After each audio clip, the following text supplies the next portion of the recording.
Mélanie, toujours en direct de Creil. Je voudrais voir avec vous ce petit verset que j'aime bien. C'est Jacques 4, 2, 3 qui nous dit: vous demandez et vous ne recevez pas. Parce que vous demandez mal dans le but de satisfaire vos passions.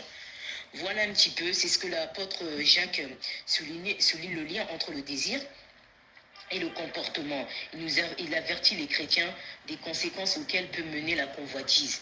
Oui, c'est vrai parfois que oui, nous jouons sur la convoitise.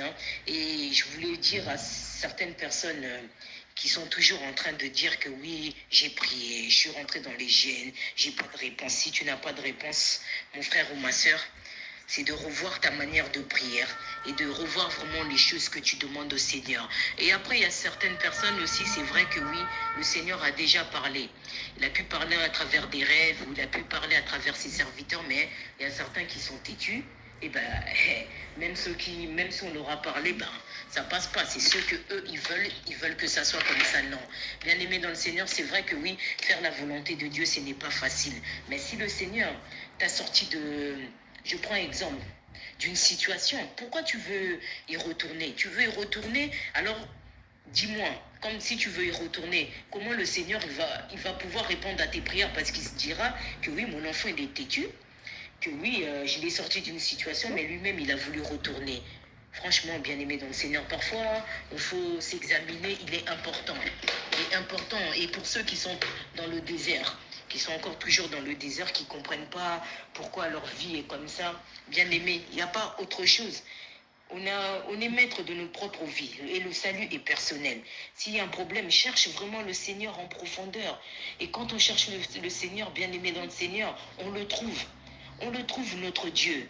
On le trouve, mais il faut faut persévérer. Tous les jours, je vous répète qu'on faut persévérer dans la parole. Il faut lire la Bible et tout ça. Il est important. Il est important et je voulais encourager les gens qui m'écoutent cet après-midi que le Seigneur ne laisse jamais personne. Le Seigneur, il est toujours présent dans la vie de ses enfants. Et le Seigneur cherche toujours le bien pour nous. Alors, si le Seigneur t'a sorti d'une situation, n'y retourne pas. Si, je prends exemple, le Seigneur a dit que ce mariage n'est pas le tien, bien aimé dans le Seigneur, ça ne sert à rien de forcer. Parce que si aujourd'hui, tu fais de toi-même, tu forces, plus tard, quand tu auras les conséquences, tu te souviendras que oui, ah, le Seigneur m'avait déjà parlé. Voilà, bien aimé dans le Seigneur, c'était la sœur Mélanie, juste des petits rappels. Oui, parce que beaucoup de personnes m'ont appelé, m'ont posé des questions. Ben, je réponds pour tout le monde. Voilà, que le Seigneur vous bénisse. Merci.